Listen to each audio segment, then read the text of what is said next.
It's too late. We're almost there. Already? Jules tugged on one sneaker as she glanced back at the clock. I thought you were leaving at 9. The pilot called. There's a storm or something. I don't know. He has to fly out earlier. Oh no, make him wait. I can't. Don't you get it? She's really doing it, Jules, Shay said, and some of the toughness in her voice disappeared. Edie's getting rid of me. That was a little overly dramatic, but so was Shay, through and through. Jules finished lacing her running shoes. Then tell her to wait. You tell her, Shay said, and a second later Jules heard her mother's voice say, Look, Julia, there's no reason to argue with me. This is beyond my control. I told Shaylee that she has to go whenever the pilot can fly her safely to the school, and he says they need to go earlier because of the storm. No, Mom, wait, you can't just send her to— I damn well can. She's underage, I'm her guardian, and she's got a court order. We've had this conversation before. Let's not rehash it. But it's either this or juvenile detention again. This is her last chance, Julia. The judge ordered her to make a choice, and she, smart as she is, took the school. It was also her choice to hang out with that criminal and take part in a crime. Her boyfriend wasn't so fortunate. He didn't have a rich father to get him a lawyer. Dog will be going to prison for a long time, so your sister should count herself lucky. Just wait. The connection was severed, leaving Jules to worry from the middle of her messy bedroom. She couldn't believe her mother was actually shipping Shaylee off to a distant school for troubled teens, one that was in the middle of no damned where. She flew out of her condo and waved to Mrs. Dixon, her neighbor, as the woman carried her wet newspaper into her unit.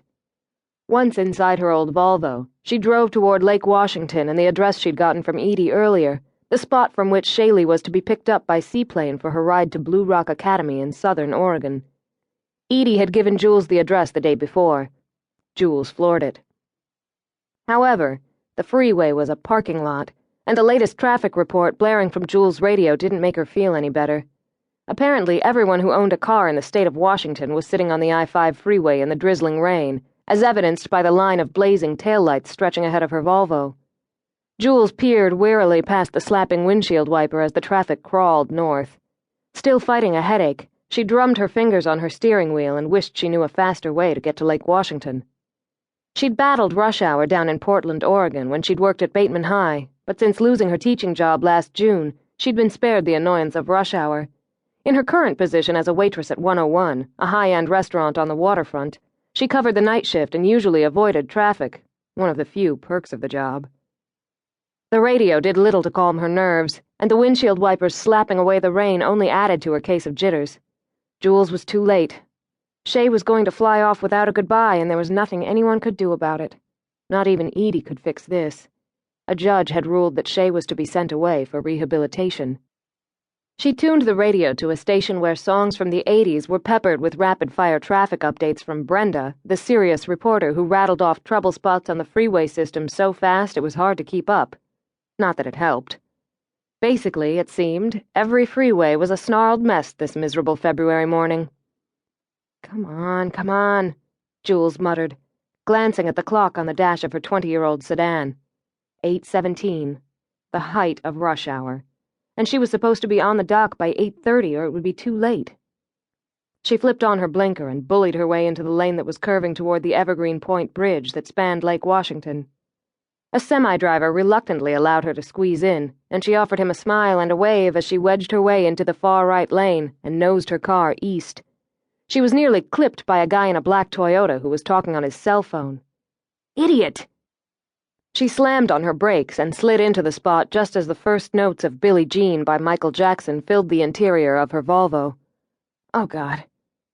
She pushed the radio's button to another preset station, but the strains of the song reverberated through her head. In her mind's eye, again she saw her father, lying in a pool of his own blood, his dying eyes staring upward as the song played over and over. Jules nearly smashed into the pickup in front of her. Oh, Jesus! Calm down, don't kill yourself getting there. Adrenaline from the near wreck sang through her veins. Jittery, she took 3 breaths, then, with one hand, fished inside her purse for a bottle of painkillers. The stuff she'd taken earlier hadn't worked. She found the bottle and popped off the cap with her thumb. Pills sprayed over her, but she didn't care, washing 2 tablets down quickly with the remains of yesterday's Diet Coke that she'd left in the car's cup holder. The bad mix of caffeine-laden syrup and